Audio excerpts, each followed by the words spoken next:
Okay, we're going to go through an exam question, a past exam question, Q3.8. And this past exam question covers topics from lectures 1 to 3. It's a slightly different format to the new exam questions that you might sit, because in the past there were 3 questions and you had to choose 2, but now there are 2 compulsory questions, so that means that they cover slightly more ground. But really, the style is very similar, so this should hopefully be useful. You probably had a go at the question, but I'll talk over it very briefly. You've got a trolley here, A, which is connected via cord to a weight, B, and this trolley is in turn connected to this block via a spring. And the question asks, so initially it's at rest, and it asks what is the speed of this mass once it's released and it drops a distance 10 centimeters. And it tells us here, assume the entire system is frictionless. So that tells us straight away that we are not dealing with non-conservative forces. These are conservative forces only. So that's why we can use this is the summary slide from lecture 2. We can use the fact that if a system has conservative forces only, then the potential energy plus the kinetic energy must be constant. So that's the starting point for tackling this problem, and hopefully that phrase there gives the sort of game away. So let me just move this out of the way, and I'll keep the figure there. So we start by defining 2 states. State 1 is when x equals 0, and state 2 is where we want to evaluate the speed of the falling weight, which is at x equals 10 centimeters. So our statement of conservation of potential energy and kinetic energy is then potential energy plus the kinetic energy at position 1 is equal to the potential energy plus the kinetic energy at position or state 2. So we define the datums for each of these masses such that the potential energy initially is 0. So that means the only contribution to the initial potential energy comes from the fact that you have a spring here. And it says in the question that when it's released from rest at x equals 0, the spring is extended 4 centimeters. So it's already got some stretch in it. So that's why there's some initial potential energy. And that's equal to half k s squared, where s1 is the initial stretch, and that expression we derived in lecture 2, and there it is.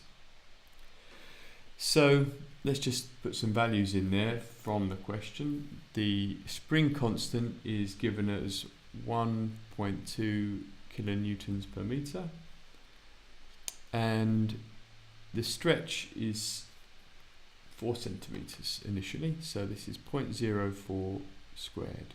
And if I just do some calculations, so 0.5 times 1200 times 0.04 squared, 0.96 Newton meters. There we go. So that's the initial potential energy. Now we move on. We're going to go through the terms. Eventually we'll be able to evaluate what the kinetic energy is at state 2, and that will tell us what the speed is of the falling weight. So initially the kinetic energy is 0 because it says that it's released from rest. So those 3 words tell us that initially the speed and therefore the kinetic energy is 0. So the expression for the potential energy at position 2, state 2 is slightly more complicated because now you've got 3 contributions. You've got the spring again, but you've also got the 2 contributions because the masses have changed their elevation. So the trolley has obviously moved up, so that's gained potential energy, and the mass B, that's dropped, so that's lost potential energy. So let's add the 3 components together. So this is the new potential energy stored in the spring. It's got a new value of stretch now, it's stretched more. Plus you've got MGH, which is our, just to remind you, is our potential energy for weight, MGH. So that's MAG times the elevation of A at position 2, plus the mass of B times gravity times the elevation of this mass at position 2. So that's all that subscript means.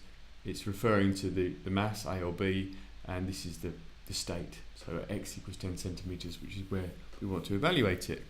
So if we shove in some values, half times 1,200 times, well, the stretch now is the initial stretch, which was 4 centimeters, plus the fact that if B has moved down 10 centimeters, then A has moved along the slope 10 centimeters, so that the spring has also stretched an additional 10 centimeters. So now I'm evaluating this term. The mass of the cart or the trolley, whatever it's called, is 8 kilograms. So 8g multiplied by the elevation of that cart. So if B has moved down 10 centimeters, the cart has moved along a slope that is 10 centimeters long, that section of the slope, and that's an angle of 30 degrees. And so if you want to find the elevation, positive going upwards, then we just take that angle will be 60. So this this length here is 10 cos 60 in centimeters. So that means it's 0.1 times a half. Cos 60 is a half. So times 0.1 times 0.5. Now I'm going to evaluate this term. The mass of B, I think, is 20. Let me just double check. Yeah, suspended mass is 20 kilograms, and times by G, and the elevation, which is positive upwards, of B at position 2 is equal to minus 0.1, because it's obviously gone down. So that's going to be negative. So let's evaluate these terms. We've got 0.5 times 1,200 times 0.04 plus 0.1 all squared. That's the first term. 8 times 9.81 times 0.5 is the second term. Now I'll take the negative out the front, times 9.81 times 0.1. Oh, not 0.1, there we go. So, I've done something wrong there. I have, yes, so I haven't multiplied that by 0.1. So that's how easy it is to make mistakes. Minus 3.94 Newton meters. Okay, so now we can evaluate what the kinetic energy is at the new position, which is half ma v2 squared plus half mb v2 squared, which is simply, if you lump, because these are the same, you can simplify that to be 14 v2 squared, because ma is 8 and mb is 20. So 8 plus 20 is 28, divided by 2 is 14. Right, so now what I'm going to do is I'm going to substitute these expressions into this equation here, and we'll get 0.96 plus T1 is 0 equals V2, so that's minus 3.94 plus 14 V2 squared. And if I do a bit of rearranging, and I'll do that in my head, actually V2 squared is equal to, I won't do it in my head, 3.94 plus 0.96 over 14. And 3.94 plus 0.96, answer divided by 14, sorry, is 0.35. So that means that the speed, which is the answer to the first part of the question, is 0.59 meters per second. So there we go. That's the first part. So that bit should be reasonably easy to do. The next bit is a little bit tricky. It asks us to find the maximum downward displacement of the suspended mass. So now what we're going to do, so this is part 2, is define a new state, state 3, which is when x is equal to its maximum value. And we're going to use the same expressions, so essentially potential energy plus the kinetic energy is equal to, is constant, to work out what x has to be when the, oh sorry, I've written that wrong, when it's at its maximum. So the thing to realise straight away is that what's going to happen is that the mass, which is on this side in the way you're seeing it, as it drops, when it gets to its maximum point, it's going to slow down till it gets to a speed equal to 0, and that's going to be its maximum point, and then it's going to recoil. So you know that the speed at V3 is 0, and that means then that the kinetic energy at position at state 3 is 0. So that's 0. Now we know from the earlier part of the question what V1 and T1 are. So V1 is equal to 0.96 Newton meters. If you go back to what we did a minute ago, there we go, 0.96. And we know that T1 is equal to 0 because it's initially from rest. So if you now evaluate what, sorry, I've drawn, this is supposed to be a lowercase v, so it's velocity, and these are uppercases, they're potential energy. So the potential energy at state 3, now that's going to have 3 parts to this expression. You're going to have, it's the same as what we did before essentially, the stretch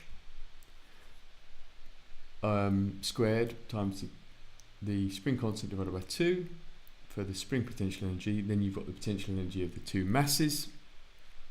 So I'm just writing out what we wrote before. MBGH.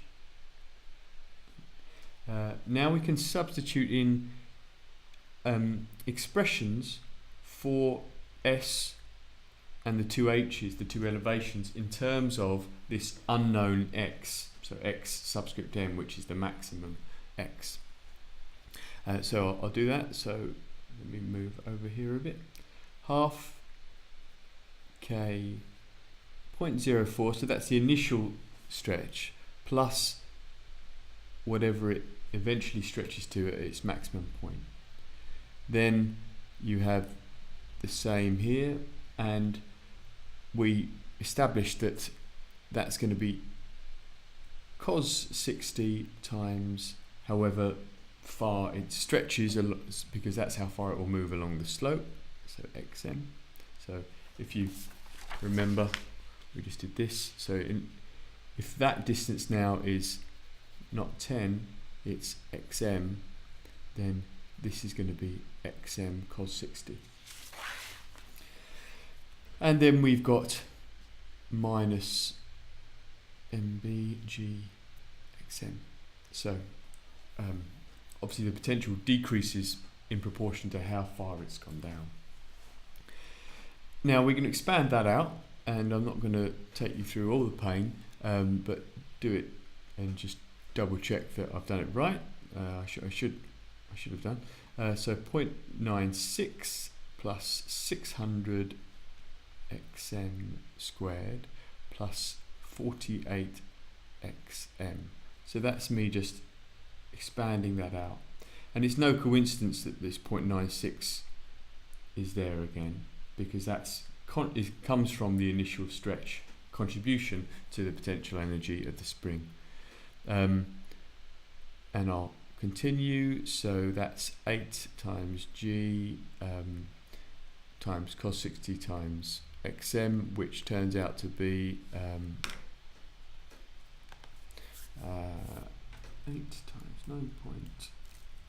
9.81 times cos 60, which is a half, 39.24 xm, and then this is the 20 kilograms times 9.81 minus 196.2. Let's move that along. XM. Right. Just incidentally, it's worth keeping you working to 4 significant figures and then just giving a result at the end to 3 significant figures. It just means that rounding errors are small. Right. So now I'm going to simplify all that. So 0.96 plus 600 xm squared. We've got 48 plus 39.24 minus 196.2. So it's minus 108 point. So minus 109 xm, and I think that's right, yeah. And so that's equal to V3. Now we're going to we've got everything now, so we can substitute in V1, T1 is 0, and V3, and we'll get 0.96 equals 0.96 plus 600 xm squared minus 109 xm. That cancels, and we're left with, if we divide through by xm, and we're not interested in the result that xm is 0, so we can divide through by xm, and we're left with xm is equal to 109 over 600. 109 over 600. That's equal to 0.2 meters, so 18.2 centimeters. So that's the final answer. Okay, so that's part 2. That was probably the trickiest bit. The final part asks us to consider friction, and it gives us a friction coefficient between the trolley and the slope, and it again asks us what to find this. So the same as question 1, what is the speed now when x equals 10 centimeters? So we're reverting back to state 1 and state 2. So state 1 is at x equals 0 and state 2 is at x equals 10 centimeters. But now we're not using this expression anymore. We are using a different expression because there are non-conservative forces.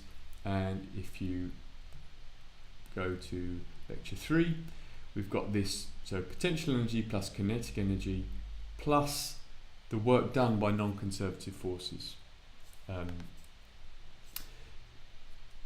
So that's work done on the trolley by friction in this case. So let me just write that down. So we're on part 3, and we are looking at V1 plus V1 plus T1 plus the work done between the two states is equal to V2 plus T2. And what we can, if we recall what our values for these things were initially, so 0.96, T1 equals 0, so V1 equals 0.96, T1 equals 0. And we also know that we've got the same V2 as well, I think. Yeah. So V2 is equal to minus 3.94 Newton meters. And we want to find out what the kinetic energy is. That's going to give us our speed. So if I just substitute those things in straight away, we're left with U12 is equal to minus 0.96, taking out the other side, minus 3.94, which is V2, plus T2. And our expression for T2 is just, again, 14 V2 squared, little v2, so 14 speed squared. So what is the work done? This is the point of this question, is firstly to have identified you need to use that equation, but to work out what the work is done by this frictional force. So let's evaluate the frictional force first of all. And if we go to our lecture 3, this is a rather complicated slide, but at the end of it, it says that when the normal reaction is constant, and the normal reaction is constant if you're on a constant slope, then the work done is simply the friction force times the distance. And the friction force is this here. This is the friction coefficient. This is just the magnitude of that force, by the way. It's the friction coefficient times by the normal reaction. So that means that on a slope, what is the normal reaction? So that's there, and you've got mg down there, and that's 30. Then the normal reaction is going to equal the normal reaction is going to equal mg, that will be 30 as well in that there, so that's going to be mg cos 30. And so let's put the values in, and in the question it says that the friction coefficient is 0.2. This is the moving friction coefficient, or the kinetic or the kinematic friction coefficient. So it's 0.2 times by m, which is 8, times 9.81, times cos 30, which is root 3 over 2. And so let's just put that in. 0.2 times 8 times 9.81 times square root of 3 divided by 2. So that is a force of 13.59 newtons, and it's a constant force. And you know the work done is force times distance, and that's essentially what we're saying here in this lecture, that the work done, U12, is equal to minus, because it's removing energy from the system, obviously a frictional force, so it's going to equal minus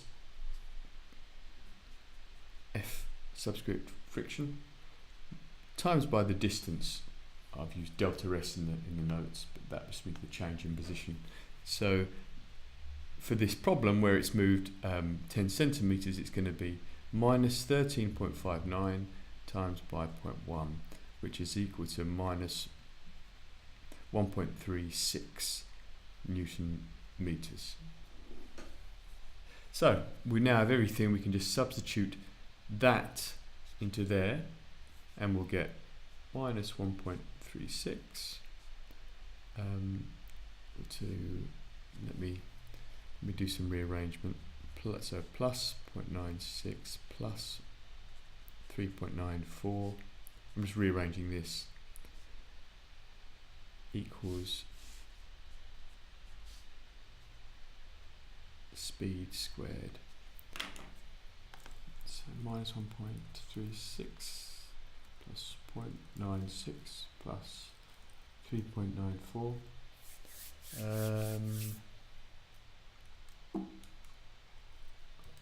So divided by 14. Square root of that. That should give us the speed 0.50. Now is that right? Yeah, I think that's right. Meters per second. Now what was the speed in the first part of the question? It was 0.59, so it's a sanity check that this final speed is now less when you take into account the fact that there's friction, because obviously energy has been removed. And that is all. Great.